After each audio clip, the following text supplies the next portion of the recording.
दलित दस्तक फिर से आ गया है लेकर अपना बहुजन कैलेंडर 2023 का बहुजन कैलेंडर। इस बार के कैलेंडर में होगा बहुत कुछ खास। जानिए उन बहुजन स्थलों के बारे में जो महत्वपूर्ण हैं। बुकिंग करने के लिए दिए गए नंबर पर संपर्क करें या व्हाट्सएप करें। लखनऊ में आज माननीय कांशीराम जी का परिनिर्वाण दिवस है और हजारों की भीड़ यहाँ पे इकट्ठी है। लखनऊ मंडल के जो प्रभारी हैं बहुजन समाज पार्टी के भीमराव अम्बेडकर जी हमारे साथ हैं। सर, किस बारे में बात की जाए, राजनीति की कि माननीय कांशीराम जी? ऐसा है ना, मानवर कांशीराम साहब को सबसे पहले हम आज उनके 16वें परिनिर्वाण दिवस पर हृदय से उनको भावभीनी श्रद्धांजलि अर्पित करते हैं। उन्होंने अपना पूरा जीवन त्याग और बलिदान करके जो बिल्कुल गली कूचे के जो लोग थे, नाला नाली पर रहने वाले लोग थे, जो खेत खलियान में काम करने वाले लोग थे, जो इस देश के सामंतवादियों की गुलामी करने वाले लोग थे, जो कभी सोच नहीं सकते थे कि वो भी राजा बन सकते हैं, ऐसे लोगों में उनमें मैं भी एक कार्यकर्ता हूँ जो विधायक राज MLC हूँ। तो मानवर कांशीराम साहब, परम सम्मानीय बहन कुमारी मायावती जी, जिनके प्रेरणा से मानवर कांशीराम साहब के माननीय बहन जी के अथक संघर्ष से, त्याग और बलिदान से साधारण परिवार से निकलकर लोग राजनीति में आए हैं। सर, एक वक्त था, मतलब हम भी लगातार आते रहे हैं, हुजूम रहता था लोगों का, भीड़ थोड़ी कम नहीं हुई है? नहीं, भीड़ कम नहीं हुई है। आज तो उम्मीद से ज़्यादा। आज मैं सोच रहा था कि पूरे देश के जो सामंतवादी ताकतें हैं, जो जातवादी ताकतें हैं, जो मनुवादी ताकतें हैं, जो दलितों को, पिछड़ों को, अल्पसंख्यकों को, परम पूज्य बाबा साहब के मिशन को जो मिटा देना चाहती हैं, उन ताकतों को आज का कार्यक्रम जवाब है कि वो सोचते भले ही हों कि ये गरीब, कमज़ोर, मजलूम लोग परम पूज्य बाबा साहब को मानने वाले, परम पूज्य मानवर कांशीराम साहब को मानने वाले लोग कमज़ोर हुए। ये सोच उनकी भले ही हो, क्योंकि उनके साथ आज पूरी देश की पूंजीवादी ताकतें खड़ी हैं, सामंतवादी ताकतें खड़ी हैं, इसलिए उनको ये एहसास भले ही हो। लेकिन अभी गरीबों ने, मजलूमों ने परम पूज्य मानवर कांशीराम साहब ने जो अलख जगाई थी, जो उनके अंदर जो आग पैदा की थी, वो आग मरी नहीं है। लोग भले ही ऐसा सोचते हो, उसमें कुछ अम्बेडकरवादी संगठन भी हैं जो पूरे 5 साल, पूरे 10 साल जो राजनीतिक रूप से बहुजन समाज पार्टी को कमज़ोर करने का काम करते हैं, परम सम्मानीय बहन कुमारी मायावती जी को कमज़ोर करने का काम करते हैं, बहुजन समाज पार्टी के मिशन मूवमेंट को कमज़ोर करने का काम करते हैं, वो भी उनमें भले ही शामिल हों। लेकिन इसके बावजूद जो गरीब तबका है, मजलूम तबका है, जो परम पूज्य मानवर कांशीराम साहब ने जिनको तैयार किया था, वो उनके अंदर कोई आग कम नहीं हुई है। संगठन की बात हमेशा होती है, एक आरोप लगता रहता है एक दूसरे, वैसे आप आरोप लगा रहे हैं कि बहुजन समाज के तमाम संगठनों ने बसपा को कमजोर करने का काम किया। वजह क्या रही?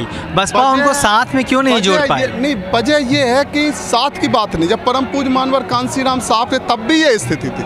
परम पूज्य मानवर कांशीराम साहब के पहले जो RPI के लोग थे, RPI को किसने ख़त्म किया था? परम पूज्य मानवर कांशीराम साहब ने तो उसको चाह के ये मजबूत हो जाए। लेकिन जो लालची लोग थे, तो उस समय भी परम पूज्य बाबा साहब का नाम तो लेते। जय भीम बोल के कांग्रेस की गुलामी करने वाले लोग कौन थे? उसी तरह से जय भीम बोलकर भारतीय जनता पार्टी की गुलामी करने वाले कौन लोग हैं? ये समाज को तय करना पड़ेगा। जय भीम बोलते हैं, नमो बुद्धाय बोलते हैं, और जाके ब्राह्मणवादियों के चरणों में सर रखते हैं। लानत है, विधायक बनना, सांसद बनना, मंत्री बनना, मुख्यमंत्री बनना, सारी कुर्सियाँ एक तरफ स्वाभिमान है और एक तरफ गुलामी है। गुलामी के लिए पूरी सारी जो कुर्सियां हैं वो एक तरफ सब दे दी जाएं, तब भी गुलामी पसंद नहीं है। ऐसे सामाजिक आंदोलन चलता रहे, इसके लिए राजनीतिक आंदोलन का नाम की कोई चीज़ नहीं थी। ये गलत फहमी है जी, ये अम्बेडकरवादियों की भारत देश में गलत फहमी है। ये मानसिक दिवालियापन है,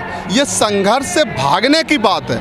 ये जितने भी बुद्धिजीवी है ना, मैं ये सवाल पूछ रहा हूँ, बुद्धिजीवी, उनको समझ लो, मैं समझ गया सवाल। ये सवाल पूरे देश में तैर रहा है। जो बड़ी बड़ी मोटी मोटी किताबें पढ़ के यूट्यूबर हैं, जो दिल्ली में बैठते हैं, बड़े जो अम्बेडकरवादी हैं, वो सोचते हैं हम ही अम्बेडकरवादी हैं। लेकिन जो गांव में जिसने एक किताब नहीं पढ़ी, और उसके परम पूज्य मानवर कांशीराम साहब ने तो कहा था कि मैंने एनिहिलेशन ऑफ कास्ट एक बार पढ़ी, और एक बार में मैंने 6 बार पढ़ी ली, मेरे अंदर क्रांति पैदा हो गई। और ये 100 बार परम पूज्य बाबा साहब का पूरा साहित्य पढ़ते हैं, इनके अंदर क्रांति क्यों नहीं पैदा होती? क्योंकि इनके अंदर क्रांति मर गई है। ये क्रांति नहीं करना चाहते, इसलिए इसलिए ये दूसरे रास्ते ढूंढते हैं। बहुजन समाज पार्टी का कार्यकर्ता, गरीब कमजोर कार्यकर्ता, आज भी अगर ब्राह्मणवाद से, मनुवाद से, देश की जातवादी, सामंतवादी, पूंजीवादी ताकतों से अगर कोई संघर्ष कर रहा है तो वो नेता है माननीय बहन कुमारी मायावती जी और एक एक बहुजन समाज पार्टी का कार्यकर्ता। जो लोग ऐसा सोचते हैं कि बहुजन समाज पार्टी का पहले जैसा नहीं है, पहले जैसा नहीं है, वो लोग पहले भी यही कहते थे कि पहले जैसा नहीं है। आज क्रांति थोड़ी कठिन हो गई, आज संघर्ष कठिन हो गया, इसलिए भी हो गया है। आज भारतीय जनता पार्टी ने, समाजवादी पार्टी ने, मरी मराई कांग्रेस पार्टी ने और देश के जितने भी सामाजिक आंदोलन वाले जो अपने को समाजवादी कहते हैं, जो सामाजिक आंदोलन के लोग कहते हैं, ऐसे पूरे देश के लोगों ने वो रास्ता रोक दिया है। आप बहुजन समाज के बुद्धिजीवियों पे नाराज लग रहे हैं, आपकी उनसे अपेक्षा क्या थी जो उन्होंने नहीं हम की? पूरे देश के बुद्धिजीवियों पर, ऐसे लोगों पर, कोई बुद्धिजीवी से मतलब नहीं, हम ऐसे सभी लोगों पर नाराज हैं जो डायरेक्ट क्रांति से भागते हैं।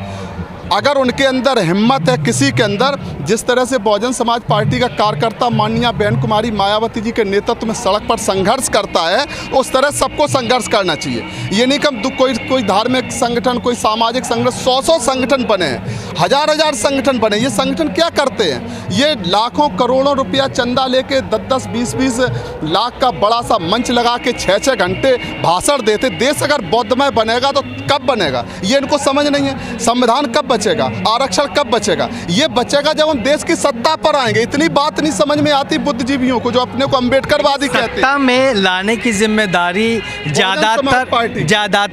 ज़्यादातर उसकी नहीं है जिसके हाथ में सत्ता की कमान है, या फिर जो नेतृत्व के लेवल पे बैठा हुआ है। बिल्कुल है, हम तो उसको स्वीकार करते हैं। उस लेवल पे आपको नहीं लगता कहीं कोई कमी? कोई कमी नहीं है। हम तो अपना जान लगाए हैं यहाँ पर। एक एक आदमी से आप पूछ के देखो, ये अपना खून पसीना जला के आए। ये कोई लखपति नहीं है, करोड़पति नहीं है, अधिकारी नहीं है, कर्मचारी नहीं है, जिनके अंदर आग है, जुनून है। लेकिन कोई तो वजह रही होगी कि जिन लोगों ने बहुजन समाज पार्टी को लगातार जिताया, फिर उन्होंने सिर्फ एक सीट दी। वजह होगी कि कुछ लोग ऐसे हैं कि जिनको फटे कपड़े पहन के जो बहुजन समाज पार्टी की बैठकों में आते थे और आज बड़े बड़े ओहदे पर पहुंच गए, लखपति हो गए, करोड़पति हो गए, पलट के समाज की तरफ नहीं देखा। यही कमी है। आज भी माननीय बहन कुमारी मायावती जी दबे पिसे मजलूम समाज के जो लाखों लोग पूरे देश के लोगों के सामने संघर्ष कर रही हैं, ये छोटी बात नहीं है। यहाँ से कैसे रिवाइव करेंगे आप? ये रिवाइव ऐसा ना, जो लोग ऐसा सोचते हैं कि हम मर गए, तो वो सोचते हैं कि हम जिंदा कैसे होंगे। तो पहले तो हमें लगना चाहिए नहीं कि हम मर गए। हम नहीं मर गए हैं। हमें बहुजन समाज पार्टी को 1,18,00,000 वोट तब मिला है जब देश की जातवादी ताकतों का जो खुमार है वो सर पे चढ़कर बोल रहा है। तब जब वो देश को हिंदू राष्ट्र बना रहे, देश में राम राज ला रहे, उनको लग रहा है बस हम हिंदू राष्ट्र बना लिया, राम राज ला लिया। भारत देश में ना हिंदू राष्ट्र बनेगा ना राम राज आएगा। भारत देश में परम पूज्य बाबा साहब डॉक्टर भीमराव अंबेडकर जी का अंबेडकर राज आएगा। समतामूलक समाज की स्थापना होगी और जो संविधान में एक एक लाइन लिखी है वो लाइन, एक एक लाइन पूरी होगी। इसके लिए बहुजन समाज पार्टी का एक एक कार्यकर्ता और हमारी नेता परम सम्मानीय बहन कुमारी मायावती जी, जो लोग ऐसा सोचते उनकी गलत फहमी है कि माननीय बहन कुमारी मायावती जी आज पूरे देश में जो जातवादी ताकतें हैं, जो सामंतवादी ताकतें हैं, जो पूंजीवादी ताकतें हैं, जो संविधान विरोधी ताकतें हैं, जो आरक्षण विरोधी ताकतें हैं, उन ताकतों से गरीब मजलूम लोगों के बलबूते पर कोई संघर्ष कर रहा है तो वो नेता है माननीय बहन कुमारी मायावती जी। और मुझे पूरा विश्वास है, मैं बहुजन समाज पार्टी के कार्यकर्ता के तौर पर पूरे देश को ये बता सकता हूँ, बता देना चाहता भी हूँ। हम उनको चुनौती उनकी स्वीकार भी करता हूँ, चुनौती उनको देता भी हूँ कि अब वो ये भले ही सोचते हों, हम दावे के साथ करें। मेरा ये दिल कहता है, विश्वास कहता है, परम पूज्य मानवर कांसीराम साहब का संघर्ष व्यर्थ नहीं जाएगा। भारत देश में बहुजनों का राज आएगा, बहुजन समाज पार्टी का राज आएगा। माननीय बहन कुमारी मायावती जी, हम लोग बोलते नहीं, जब बोल देते तो लोग सोचते कि ये बोल देते।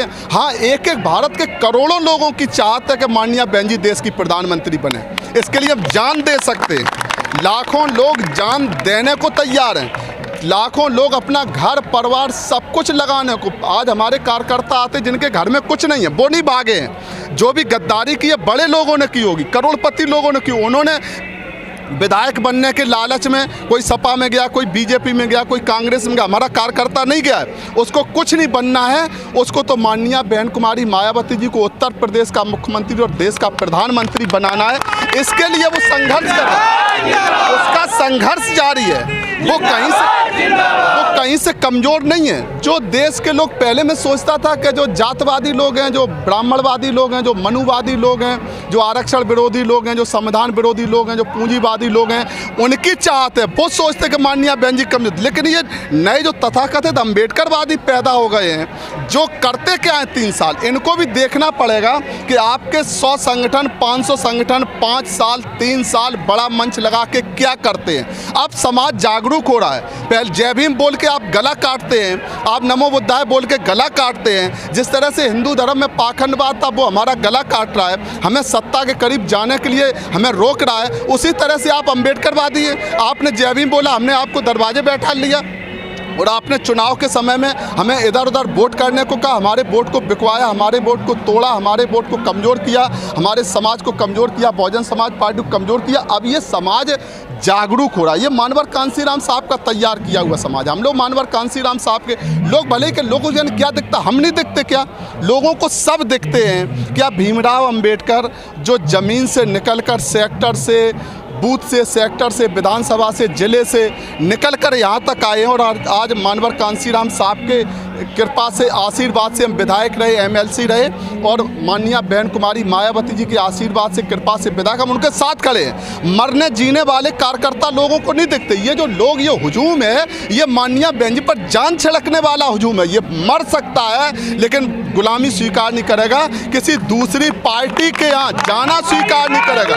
ऐसे करोड़ों लोग, ऐसे करोड़ों लोग हैं। मतलब ये उनकी लोगों को संख्या ही पता नहीं है, उनकी लोगों को संख्या पता नहीं है। दुनिया का आज की तारीख में अगर सबसे बड़ा कोई आंदोलन है, पूरे दुनिया की मैं बात कर रहा हूँ, उस आंदोलन में एक नेता के नाम पर अगर, एक चुनाव चिन्ह पर अगर पूरे दुनिया में वोट पड़ता है तो वो माननीय बहन कुमारी मायावती जी, और हाथी चुनाव चिन्ह पर इतना वोट पड़ता है जो पार्टी सत्ता में, उनको भले ही घमंड हो कि हमारे नेता, देश के माननीय प्रधानमंत्री, उनके नाम पर भी इतना वोट नहीं पड़ता है। उनके यहाँ 100 संगठन हैं जो उनके लिए काम करते हैं, जो हिंदू मुस्लिम कट्टरवाद फैलाते हैं, हिंदू मुस्लिम को तलवार दे के उनका गला काटने को करते हैं, जातिवाद का, चमार का, पासी का, धोबी का, धानुक का, वाल्मीकि का, मौर्य का, पाल का, कश्यप का, सब में जातिवाद का जहर घोलकर बहुजन समाज पार्टी को कमज़ोर करना चाहते हैं। लेकिन हमारी तरह, हमारे माननीय बहन कुमारी मायावती हमारी नेता हैं, मसीहा हैं, वो सर्व समाज में भाईचारा पैदा करके, धर्म में भाईचारा पैदा करके,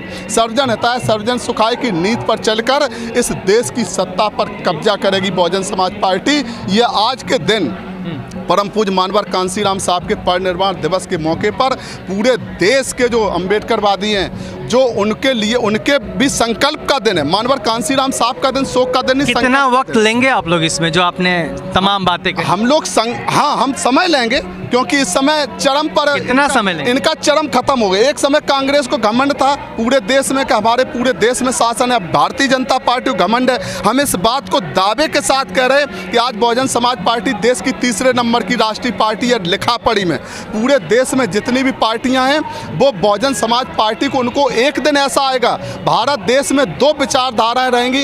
एक तरफ जातिवाद रहेगा, सामंतवाद रहेगा, पूंजीवाद रहेगा, ब्राह्मणवाद रहेगा, मनुवाद रहेगा, और एक तरफ अम्बेडकरवाद रहेगा। देश के जो अम्बेडकरवादी हैं, उनको माननीय बहन कुमारी मायावती जी के नेतृत्व में संघर्ष करके देश की गद्दी पर कब्जा करना पड़ेगा। यही संकल्प है। तो तमाम सवालों के जवाब मिल गए होंगे दर्शकों को, और जो तमाम लोग बहुजन समाज पार्टी के ऊपर, उसकी कार्यप्रणाली के ऊपर सवाल उठाते हैं, और मुझे लगता है कि भीमराव अंबेडकर जी को भी आज मौका मिल गया कि वह तमाम देश को संबोधित कर दे। और देखिए, यही मान्यवर कांशीराम जी, और यही जो एक ज़मीन से निकला हुआ कार्यकर्ता है, जब वो बोलता है तो ठहर के हर कोई सुनता है, उसके पास सभी सवाल के जवाब होते हैं। और लोग लाख कहें कि बहुजन समाज पार्टी के नेता नहीं बोलते, वो इसलिए नहीं बोलते क्योंकि वो एक डिसिप्लिन से बंधे होते हैं, वो इसलिए नहीं बोलते क्योंकि बहुजन समाज पार्टी का काम करने का एक तरीका है। लेकिन जब वो बोलता है तो जैसे अभी आग लगाई भीमराव अम्बेडकर जी ने, वैसे आग लग जाती है। और तमाम सवालों के जवाब दिए, और तमाम लोगों पे भी सवाल निश्चित तौर पे उठता है, क्योंकि आंदोलन कोई एक व्यक्ति नहीं बनाता। वैसे ही आंदोलन कमज़ोर अगर होता है तो वो भी किसी एक व्यक्ति के चलते कमज़ोर नहीं होता। और बहुजन समाज पार्टी का एक एक कार्यकर्ता आज भी यह मानने को तैयार नहीं कि उसका आंदोलन कमज़ोर हुआ है। वो आज भी बहुजन समाज पार्टी के साथ खड़ा है, और जो लोग भी भागे वो कहीं ना कहीं स्वार्थवश जुड़े थे। नेता भाग गए, कार्यकर्ता आज भी खड़ा है। मैं शायद सही कह रहा हूँ। धन्यवाद बहुत। देखते रहिए दलित दस्तक। कैमरामैन वीरेंद्र के साथ लखनऊ के श्री कांसी राम जी स्मारक स्थल से कैमरामैन वीरेंद्र के साथ मैं शुभदास। जय भीम। आप लोगों की गुजारिश पर इस बार हमने कम मूल्य का छोटा कैलेंडर भी प्रकाशित किया है। बहुजन नायकों के जीवन और बहुजन इतिहास को बताने वाला कैलेंडर। आज ही बुक करिए अपने हिस्से का बहुजन कैलेंडर सिर्फ 60 रुपए में।